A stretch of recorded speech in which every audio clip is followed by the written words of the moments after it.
नमस्कार, आपका स्वागत है फटाफट खबरों में। मैं हूं आपके साथ भावना रनौत। आज हम लेकर आए हैं उत्तराखंड के हर छोटे बड़े शहर की सबसे तेज और ताजा खबरें। तो चैनल को सब्सक्राइब कीजिए और वीडियो कहां से देख रहे हैं कमेंट बॉक्स में जरूर बताएं। सीएम धामी ने सहिया टिहरी में की जनसभा, गिनाई सरकार की उपलब्धियां, कांग्रेस पर साधा निशाना। सीएम पुष्कर सिंह धामी ने देहरादून में कालसी ब्लॉक के कृषि मंडी परिसर में टिहरी लोकसभा सीट से प्रत्याशी माला राज्य लक्ष्मी शाह के समर्थन में जनसभा को संबोधित किया। इस दौरान उन्होंने सरकार की उपलब्धियां गिनाई। उन्होंने कहा कि पीएम नरेंद्र मोदी के नेतृत्व में भारत पूरे विश्व में अपना परचम लहरा रहा है। भाजपा ने नारी वंदन विधेयक पारित किया। लंबे समय से राम मंदिर नहीं बन पा रहा था। भाजपा सरकार ने राम मंदिर निर्माण का सपना पूरा किया। मुख्यमंत्री ने कहा है कि भारत की सेना पहले से अधिक आत्मनिर्भर हुई है। मोदी सरकार सैनिकों के उत्थान और कल्याण के लिए काम कर रही है। कहा कि मैं भी एक सैन्य परिवार से आता हूं।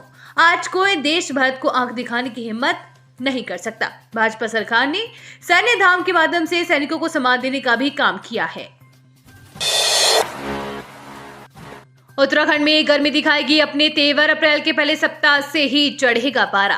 उत्तराखंड में अप्रैल के महीने में गर्मी अपने तेवर दिखाएगी। प्रदेश के मैदानी जनपदों के साथ ही पर्वतीय क्षेत्रों में भी सामान्य तापमान में बढ़ोतरी होने की संभावना है, जबकि उच्च पर्वतीय क्षेत्रों में बर्फबारी हो सकती है। बीते कुछ दिनों से पहाड़ी क्षेत्रों में बारिश और बर्फबारी से मौसम सुहावना हो रखा है, जबकि मैदानी जनपदों के तापमान में हल्की सी गिरावट आई है। हालांकि रविवार को भी देहरादून का अधिकतम तापमान 32 डिग्री सेल्सियस के आसपास पहुंच गया। मैदानी जिलों में पिछले 2-3 दिनों से सामान्य तापमान में इजाफा हुआ है। लोकसभा चुनाव से पहले ओपीएस की मांग कर रहे कर्मचारियों के बदले चुनावी तैयारियों पर फेर सकते हैं पानी। इस बार लोकसभा चुनाव में पुरानी पेंशन की मांग कर रहे कर्मचारियों के सुर बदले हुए हैं। वो किसी भी दल के झांसे में आने के मूड में नहीं दिख रहे हैं। प्रदेश में करीब 92,000 कर्मचारी है जो पुरानी पेंशन बहाली की मांग कर रहे हैं। ये कर्मचारी बीते कई वर्षों से आंदोलनरत है। चुनाव को लेकर अब कर्मचारी अपनी मांगों को लेकर बोलने लगे हैं। उनका साफ कहना है कि चुनाव में खड़े जो दल पुरानी पेंशन बहाली की घोषणा को अपने पत्र में शामिल नहीं करते तो प्रदेश के कर्मचारी उनको वोट नहीं करेंगे। उनके परिवारजन भी उसी पार्टी को वोट करेंगे जो उनकी बातें सुनेगा। उसके लिए बकायदा उन्होंने पोस्टर भी जारी किया है। पोस्टर के जरिए वो अपने कर्मचारियों को एकजुट करने की अपील कर रहे हैं। बिजली बकायेदारों पर सख्त हुआ ऊर्जा निगम। 170 उपभोक्ताओं को नोटिस। मार्च में अभियान से 3 करोड़ वसूला। विद्युत वितरण उपखंड कर्णप्रयाग के अधीन गौचर, कर्णप्रयाग, नौटी आदि सब स्टेशनों से जुड़े व्यावसायिक और घरेलू उपभोक्ताओं द्वारा समय पर बिलों का भुगतान न होने पर विभाग द्वारा मार्च माह में चले विशेष अभियान में 3 करोड़ रुपए वसूला है, जबकि शेष 1 करोड़ 60 लाख रुपए के लिए अभियान जारी है। विद्युत वितरण उपखंड कर्णप्रयाग के जेईई मुनेश कुमार ने बताया कि विद्युत पावर स्टेशन के अधीन कर्णप्रयाग, गोचर के ग्रामीण व नगरीय क्षेत्र सहित नौटी के उपभोक्ताओं की सुविधा के लिए बीते फरवरी और मार्च माह में विशेष शिविर आयोजित किए गए थे। लोकसभा चुनाव में बांटने के लिए ले जाई जा रही थी शराब से भरी 2 गाड़ियां। सूचना मिलते ही एक्शन में आई पुलिस। राजपुर थाना पुलिस ने लोकसभा चुनाव में बांटने के लिए लाई जा रही 51 पेटी शराब पकड़ी है। पुलिस ने शराब के साथ 2 आरोपितों को गिरफ्तार किया है। एसएसपी अजय सिंह ने बताया कि चुनाव के मद्देनजर नशा तस्करों के खिलाफ कार्रवाई करने के निर्देश दिए गए हैं। सोमवार को राजपुर थाना के एसओपीडी भट्ट और IT park incharge Shoaib Ali को सूचना मिली कि अंचल ग्रीन वैली में 2 वाहनों में शराब भरी है। खुशियों का कल तराशना होगा, बेरोजगारी का हल तलाशना होगा। जानिए क्या चाहते हैं उत्तराखंड की युवा मतदाताओं को अपना बनाने के लिए राजनीतिक दल उनके रोजगार, स्वरोजगार के बड़े बड़े वादे करते हो, लेकिन चुनाव बाद धरातल पर उनका शोर थम जाता है। पेपर लीक का दर्द झेल चुके प्रदेश के युवा अब राजनीतिक दलों से पक्की नौकरी का मजबूत रोड मैप चाहते हैं। प्रदेश में बेरोजगारों की संख्या बढ़ती जा रही है, उसके सापेक्ष सरकारी नौकरी कम होती जा रही है। युवाओं का कहना है कि चुनाव में कोई भी राजनीतिक दल आए तो इसी हिसाब से उनके सामने मजबूत रोड मैप रखें। सड़क किनारे कूड़ा फेंकना इतना खतरनाक, आप वन्य जीवों को दे रहे हैं बुलावा। उत्तराखंड में यहां हाथी की बड़ी चहलकदमी। डोईवाला धुंधली मार्ग पर सतीवाला में वन क्षेत्र में मुख्य सड़क के किनारे भोजन व अन्य कूड़ा आदि फेंके जाने से हाथी समेत अन्य वन्य जीवों की चहलकदमी बढ़ने लगी है, जिससे रात्रि को इस मार्ग से आने जाने वाले लोगों में भय व्याप्त हो रहा है। उन्होंने वन विभाग से कार्रवाई की मांग की है। उत्तराखंड वासियों के लिए खुशखबरी, 20 साल तक सस्ती दरों पर मिलेगी बिजली। गर्मियों के लिए केंद्र ने भी दी राहत। उत्तराखंड को गर्मियों में बिजली की किल्लत से नहीं जूझना पड़ेगा। केंद्र सरकार की ओर से अगले 3 माह के लिए 150 मेगावाट अतिरिक्त बिजली दिए जाने के बाद अब ऊर्जा निगम ने भी 130 मेगावाट बिजली खरीदने का दीर्घकालिक अनुबंध कर लिया है।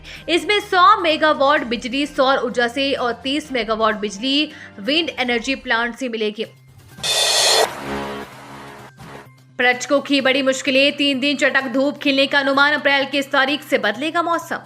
उत्तराखंड में 2 दिन बाद मौसम फिर शुष्क हो गया है। पहाड़ से लेकर मैदानी क्षेत्रों में चटक धूप खिल रही है, जिससे उमस भरी गर्मी महसूस की जा रही है।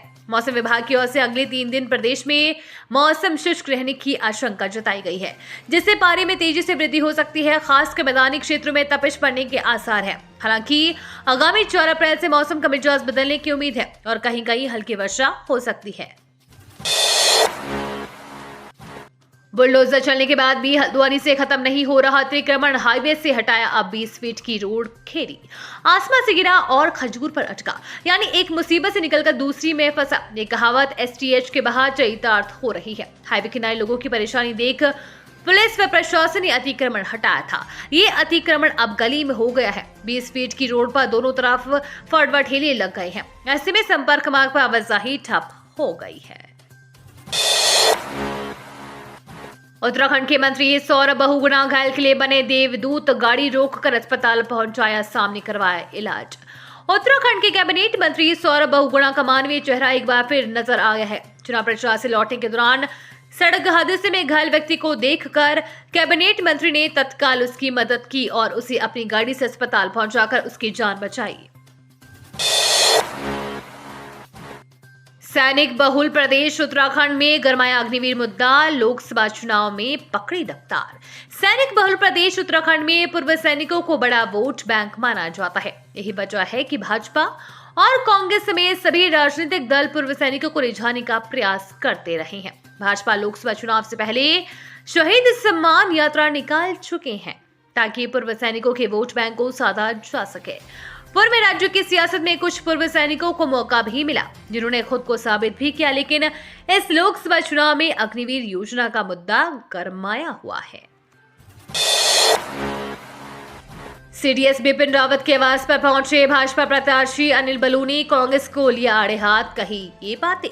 गढ़वाल संसदीय सीट से भाजपा प्रत्याशी अनिल बलूनी ने क्षेत्र भ्रमण के दौरान देश के प्रथम CDS जनरल बिपिन रावत के पैतृक गांव सेना पहुंचकर उन्हें श्रद्धा सुमन अर्पित किया। इस अवसर पर उन्होंने कांग्रेस को निशाने पर लिया और कहा कि कांग्रेस ने हमेशा जनरल रावत के लिए अपशब्दों का प्रयोग कर अपमानित किया। उन्होंने कहा कि स्वयं को गढ़वाल का लाल कहने वाले कांग्रेस प्रत्याशी को अगर गढ़वाल से लगाव होता तो वे उसी दिन अपनी पार्टी छोड़ देते, जिस दिन कांग्रेसी नेताओं ने CDS बिपिन रावत के लिए गली का गुंडा जैसे अपशब्दों का प्रयोग किया था। ये थी आज की फटाफट खबरें। हम मिलेंगे अगले बुलेटिन में, तब तक के लिए धन्यवाद और जय हिंद।